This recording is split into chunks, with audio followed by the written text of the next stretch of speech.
Hi. Hello. నమస్తే అందరికి. Welcome to my channel. ఇప్పుడు మనం చెప్పుకోబోతున్న స్టోరీ 'ఈ విల్ లవ్' ఎపిసోడ్ 7. నువ్వు తాళి తెంపి అతడి మొహం పైన విసిరేసాక కూడా నీ గురించి శౌర్య ఎలా ఆలోచిస్తాడు అనుకున్నావు ప్రణవి? తనని నువ్వు వద్దు అనుకున్నాక కూడా నిన్నతడు కావాలని ఎందుకు అనుకుంటాడు? అని ప్రణవిని నిలదీసింది నిత్య. నేనెందుకలా చేయాల్సొచ్చిందో నాకు మాత్రమే తెలుసు నిత్య. మీకెవ్వరికీ తెలియదు అని ఏడుస్తూ చెప్పింది ప్రణవి.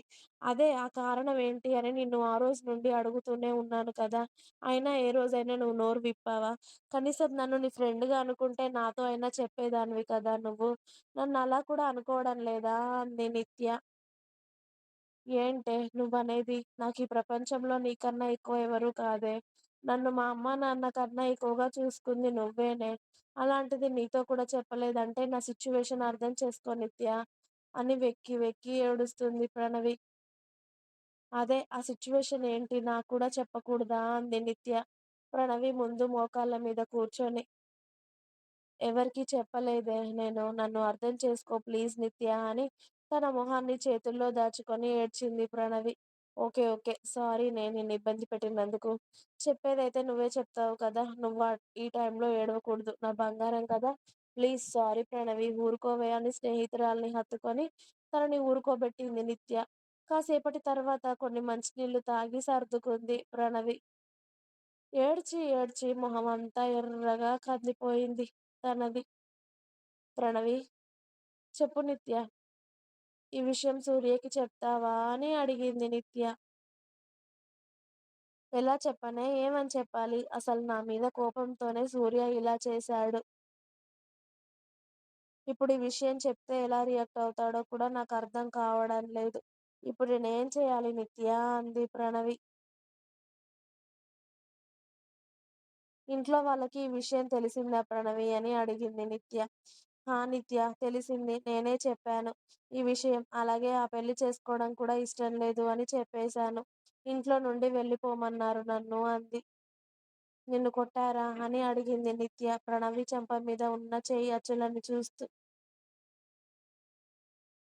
ప్రణవి అవును అంటూ తల ఊపింది. ఇప్పుడేం చేయాలి అనుకుంటున్నావే?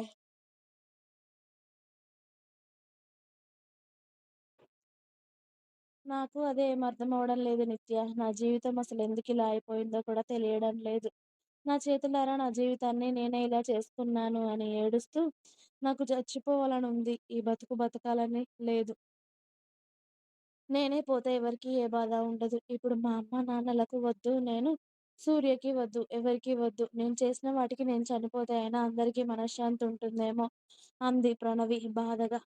ప్రణవి అలా మాట్లాడకే. నీకు నేనున్నాను కదా!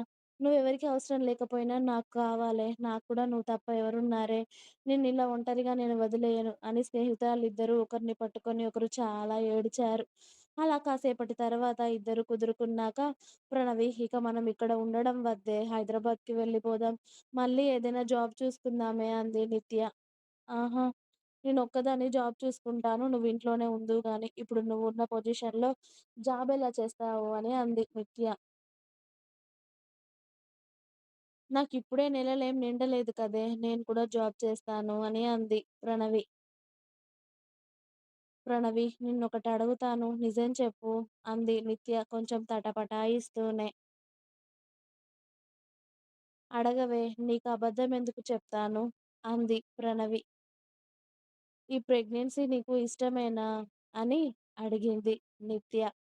నిత్య మాటకి ప్రణవి తన కడుపుపై చేయి వేసుకొని నిమురుకుంటూ నా బేబీనే సూర్య బేబీ ఇది. నాకు వాడికన్నా ఎక్కువే అవుతుంది అంది ప్రణవి. ఏంటోనే నువ్వు చేస్తుంది, చేసేది, ఏం చేస్తున్నావో కూడా నాకు అర్థం కావడం లేదు. సరే నీ లైఫ్‌లో ఎలా జరగాలని ఉంటే అలానే జరుగుతుందిలే. మనం రేపు మార్నింగ్ ఇక్కడి నుండి బయలుదేరదాం. నీకు ఓకేనా? అంది నిత్య. అనవసరంగా నిన్ను ఇబ్బంది పెడుతున్నాను కదా నిత్య అంది ప్రణవి కాస్త ఇబ్బందిగా.